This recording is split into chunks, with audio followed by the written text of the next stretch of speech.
Good evening. This is Pastor Barbara, aka Preacher with Parrots. Today is December 2nd, 23 days away from Christmas, 2015. We've been chatting a little bit before we started our Bible study. I live San Bernardino County in the San Bernardino Mountains. And for those of you that can't get anything else on your television today, San Bernardino, the city, is at the bottom of the mountain that I live on. If I go down the highway that connects all the major mountain cities together, that highway turns into a street, which is the street where the those things that are in the news happen today. This is going to be short for a number of reasons. And by the way, all my friends know how to get in touch with me when nobody can get in touch with me, right?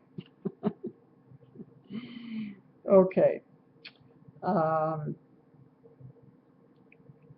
Let's see. I was explaining about this particular Bible is the Bible we're using. All the verses that are in this Bible or any other Bible are in this one. But this one takes the things in the order in which they happen. So the very first verse in this Bible talks about how God has always existed and how Jesus has always existed. And instead of being Genesis 1:1, it happens the first verse to be John 1:1. Your regular Bibles start out with Hebrew history, go into literature, which you have stories,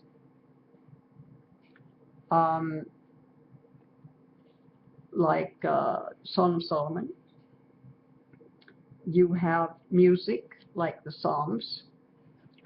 Everything that has to do with literature is all grouped together.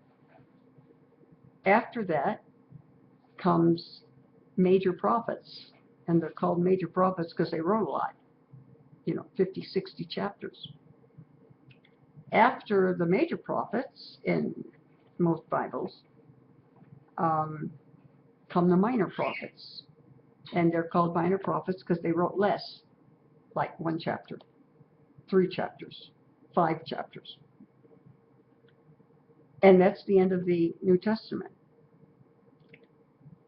This particular Bible I have enjoyed teaching from more than when I taught in Bible schools. I wrote a book in Spanish, The Chronological History of the Old Testament. I didn't do as good a job as the person who compiled the books of the Bible into this, because it was a much shorter book. But it's interesting when you study something over the period of time that it happens, as opposed to whether it happens to be a song, or it happens to be a history lesson, or it happens to be a lesson on doctrine. And the reason that we are in the book of Isaiah is not because of what Isaiah wrote, but because of when he wrote it.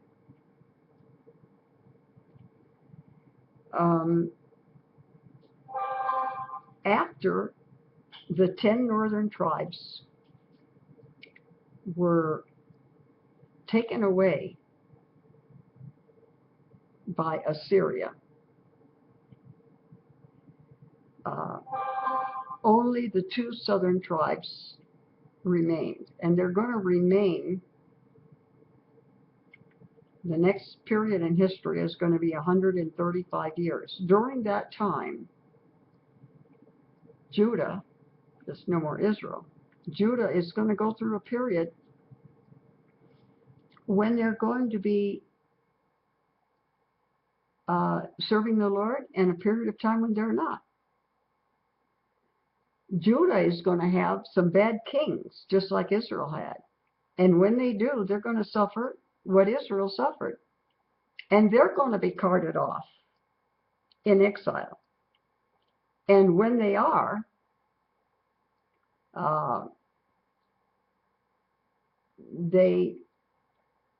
in the Bible, it's called the period of time when there was no temple, because the temple had been destroyed, and then they were taken away from the city where it was. All of that's going to happen in a short period of time of 135 years. But during that time was the time all the major prophets wrote. And remember, they're major prophets because they wrote a lot. So we're going to get a lot of Isaiah, Jeremiah, Ezekiel, Daniel, and some of the other major prophets. And then some of the minor prophets. We ended in a little bit of Jeremiah, or Isaiah 35, talked about a time when things would be better, things would be different. I want to open this in another Bible, to Isaiah 35. Just a minute. Where the reading will be a little bit easier and we can get through it a little faster.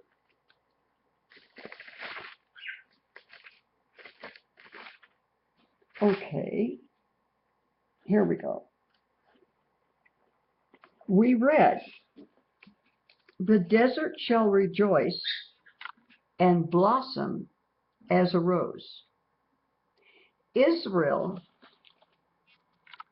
has changed so much in my lifetime.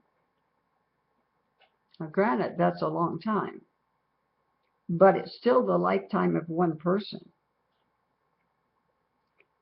And we are over 2,000 years from the birth of Christ, not from the death of Christ. We're at 2015. But we're not quite 2,000 years to the life and death of Christ. So when you realize that in one person's lifetime, Israel went from not having a land, a piece of geography that you could say this is Israel. There were Jewish Germans. There were many that I knew, Jewish Americans. Jews lived all over the world, but there was no Israel. They were a people without a land. I was in college when Israel became a nation. As a matter of fact, the very year that I was called to preach, 1948, was the year that Israel became a nation. That was in 48. I was there in 67.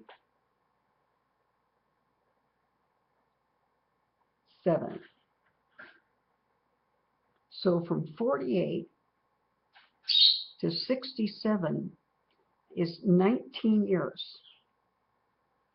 You would not believe how much Israel changed in 19 years from there being no Israel to there being one of the most organized, one of the safest countries for Americans to go to, especially in the Mideast. And there are other people close to my age that lived in Israel before it became a nation. I know of a minister. He's probably 20 years younger than I am. But he was a child, and his father held a political office, mayor of some little town or something. He can remember when Israel was like dirt roads. It has changed so much. The first verse of Isaiah 35 says, "The wilderness and the solitary place will be glad for them, and the desert shall rejoice and blossom as the rose." A couple of years ago, I don't know where it stands now, but a couple of years ago, Israel was the world's #1 exporter of produce. That's fresh plant, fresh vegetables and fresh fruits and so forth. Now, consider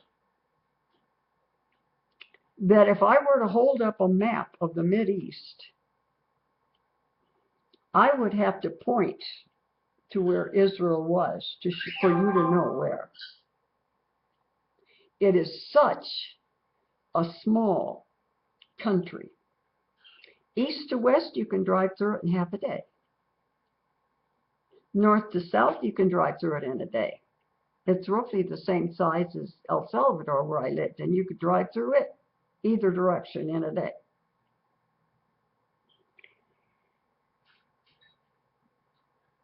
A place that small, that insignificant, and it's a desert. But God has blessed them. They have the world's most expensive but most effective desalination plant. That means they can take salt water and make it drinkable and make it where you can water your garden with it and things will grow. They have discovered recently underground springs of fresh water. And I think there was something to do with something from outer space showed that there was something under the ground. I don't remember the details of that, so I guess I shouldn't mention it if I don't remember the details. What has happened to Israel in such a short period of time? And when you consider it's a desert, it's as much a desert as Egypt, as Iraq, as Pakistan, as Iran. It's all desert. You don't think of a desert producing things. Well, it shall blossom abundantly and rejoice even with joy. Let me read, let's see, I was just going to mention what we've already done in that chapter. Verse 7 said, "And the parched ground shall become a pool." Parched ground is ground that's cracked because it hasn't had any water. And it'll become like a pool. "And the thirsty land springs of water in the habitation of dragons where each lay shall be grass and reeds and rushes." For you to have grass, you got to have water. "And a highway shall be there and a way, and it shall be called the way of holiness. The unclean shall not pass over it, But it shall be for those wayfaring men, though fools, shall not err therein. Now we're going to go to 2 Kings 20. We're going to get back to Isaiah after 26 verses. But because this Bible does things in the order in which they happened, the next thing that happened was King Hezekiah. Hezekiah was king in the south when the north got carted off. So he's king of Judah, which is a very small piece of land. But it has Jerusalem, Bethlehem, and the Dead Sea in it. We go to 2 Kings 20. Well, to keep from losing my place in this other Bible, I'm just going to read from a different one. In those days was Hezekiah sick unto death.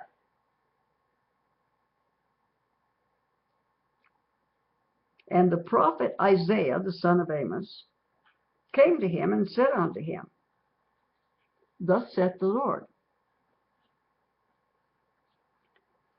set your house in order, for you're going to die and not live. Then he turned his face to the wall and prayed to the Lord. And this is what he said.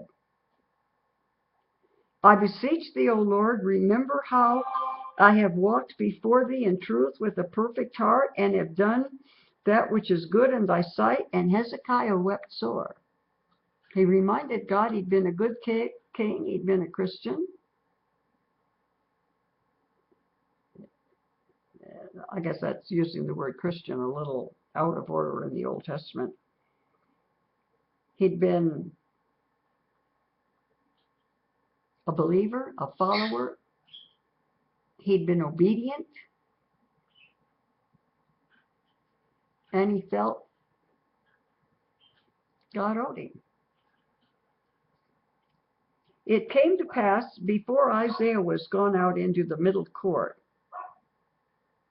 that the word of the Lord came to Isaiah, saying, now this is in the book of Kings, but it's quoting what happened with Isaiah. The book of Isaiah is made up of what Isaiah wrote. But he says, Isaiah heard the word of the Lord came to him saying. So Isaiah, the prophet,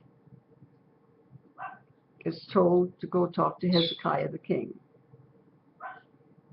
He said, turn again and tell Hezekiah, the captain of my people, thus saith the Lord, the God of David, thy father. The first good king they had. Saul, the first king, was not a good king. And David's son, Solomon, was the good king for a while. And he said, I've heard your prayer. I've seen your tears. I will heal thee. And on the third day, thou shalt go up unto the house of the Lord. Go to the temple in 3 days. And I will add to thy days 15 years.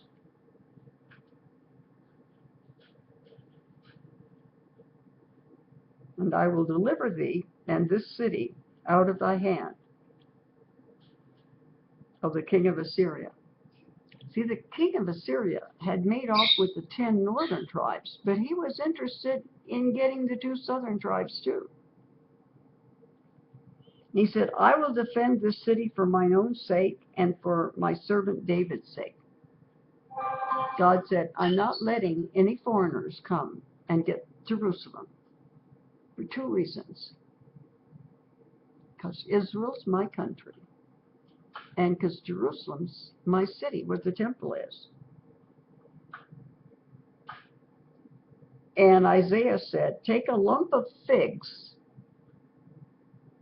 And they took and laid it on the boil, and he recovered. And Hezekiah said to Isaiah, what shall be the sign that the Lord will heal me, and that I shall go up unto the house of the Lord the third day? Give me a sign. I don't think there's a believer that hasn't at one time or another asked God for a sign. It's like we know, but could you just give me a little proof?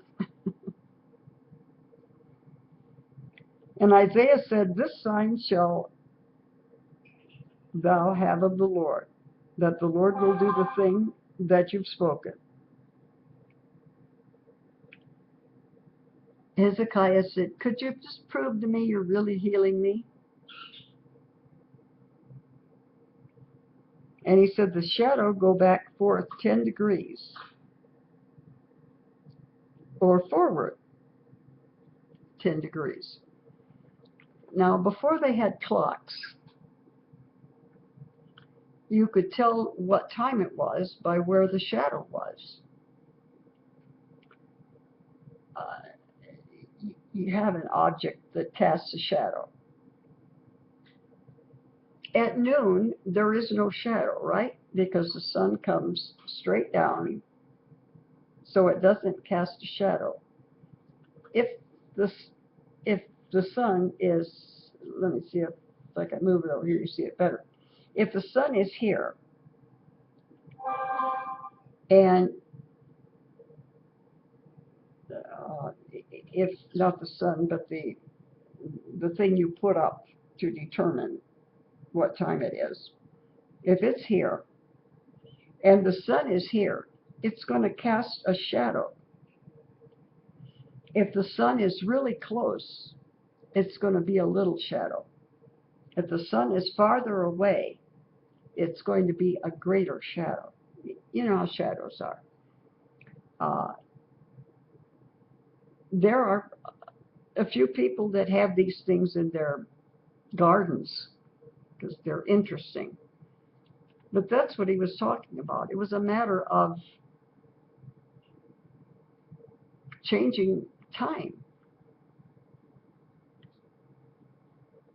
But to change, this is important, to change the time, you're changing the sun.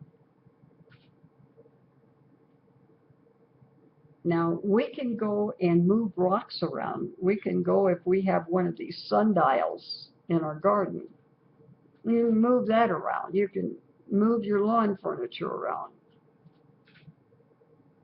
But the only way to determine where a shadow is going to fall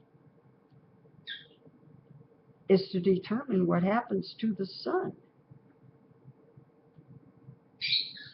Now, Hezekiah's praying he's not going to die. Isaiah, the son of Amos, is saying, okay, God says you're not going to die. He's going to give you 15 years. Put some old figs on your boil and you'll get better. And he says, but could you give me proof? And so he says, okay, do you want the sun to go this way? Or do you want the sun to go this way? Well, the sun's not down here. The sun's up there. A man could control stuff here, but man cannot control what the sun does. And so basically Hezekiah said, it is a light thing for the shadow to go down 10 degrees. He says, well, as time would continue today, it would get darker. But let the shadow return backward 10 degrees. In other words, it's going to get darker pretty soon. Let's just take the sun back. And then it'll have to come back to where it was and back this way. And Isaiah the prophet cried to the Lord, and he brought the shadow 10 degrees backward, which had gone down in the dial of Ahaz. Now, we have 3 more verses in 2 Chronicles. Remember 2 Chronicles and 2 Kings pretty much tell the same story written by 2 different people. Just like the Gospels, Matthew, Mark, Luke, and John talk about the life of Christ, written by different people. The same, but slightly different because they're written by different people. Well, 2 Chronicles, we have 3 verses that tell us more or less the same thing. In those days, Hezekiah was sick to death, and prayed unto the Lord, and he spake unto him, and he gave him a sign. But Hezekiah rendered not again according to the benefit done unto him, for his heart was lifted up. Therefore there was wrath upon him, and upon Judah and Jerusalem. Notwithstanding, Hezekiah humbled himself for the pride of his heart, both he and the inhabitants of Jerusalem, so that the wrath of the Lord came not upon them in the days of Hezekiah. From here, we go to Isaiah 38. And we get to, and I'm not going to make this lesson much longer, only going through the verses that tell us about Hezekiah. We're back in Isaiah 38, and I'm going to read from an easier version. In those days Hezekiah became very sick. He knew he was about to die. I went to see him. I told him. Now this is Isaiah writing. See, we read first what Kings said about it, and we read what Chronicles said about it. But now this is the prophet that's involved. He's writing it in his prophecy. He says, Hezekiah became very sick. He knew he was about to die. I went to see him. I told him, the Lord says, put everything in order, make out your will. You're going to die soon. You will not get well again. Hezekiah turned his face toward the wall. He prayed to the Lord. He said, Lord, please remember how faithful I've been to you. I've lived the way you wanted me to. I've served you with all my heart. I've done what is good in your sight. And Hezekiah cried bitterly. A message came to me from the Lord and said, go and speak to Hezekiah. Tell him the Lord God of King David says, I've heard your prayer. I've seen your tears. I will add 15 years to your life. I will save you and this city from the powerful hand of the king of Assyria, the one who had just carted 10 tribes away. I will guard this city. Here is a miraculous sign for me. I will show you that I will heal you, just as I promised I would. The shadow that made the sun, was made by the sun, has gone 10 steps on the stairway of Ahaz. I will make it go back 10 steps, so that the shadow went back up 10 steps. It had gone down. In other words, it had gone down 10 steps, but now it came to the top again. Here's a song of praise that was written by Hezekiah. This is the king.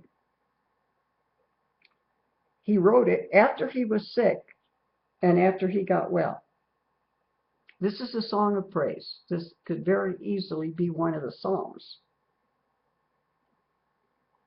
I'm enjoying the best years of my life. Must I go through the gates of death? Will the rest of my years be taken away from me? He said, Lord, I'll never see you again while I'm still alive. I'll never see people anymore. I'll never again be with those who live in this world. My body's like a shepherd's tent. It's been pulled down and carried off. My life is like a piece of cloth that I rolled up. You cut it off from the loom. In a short period of time, you brought my life to an end. He cried softly like a weak little bird. I groaned like a sad dove. My eyes grew tired, and I looked up toward heaven. Lord, I'm in trouble. Please come and help me. But what can I say?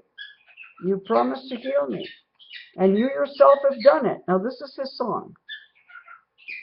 Once I was proud and bitter, but now I will live the rest of my life free from pride. Lord, people find the will to live because you keep your promises. And my spirit also finds life in your promises. You let me live. I'm sure it was for my benefit that I suffered such pain. You loved me. You kept me from going down into the pit of death. You put all my sins behind your back. People in the grave can't praise you. But those who go down to the grave can't hope for you to be faithful to them, not after you're already dead. It's those that are alive who praise you. And that's what I'm doing today. Parents, tell your children about how faithful you are. You will save me. And we will sing and play music on stringed instruments. We will sing all the days of our life in your temple. There's only 2 more verses now, and these were written by Isaiah. When Hezekiah was sick, I said, press some figs together, spread them out on a piece of cloth, apply them to Hezekiah's boil, then he'll get well again. At that time, Hezekiah asked me, what will the miraculous sign be to prove I will go up to the Lord's temple? That's when the Lord hath made the shadow go back 10 steps. Okay, let me mark where we are. And that's where we will take up next time. Today is December 2nd, 2015. Okay, I'm going to end there. Let me turn off the video.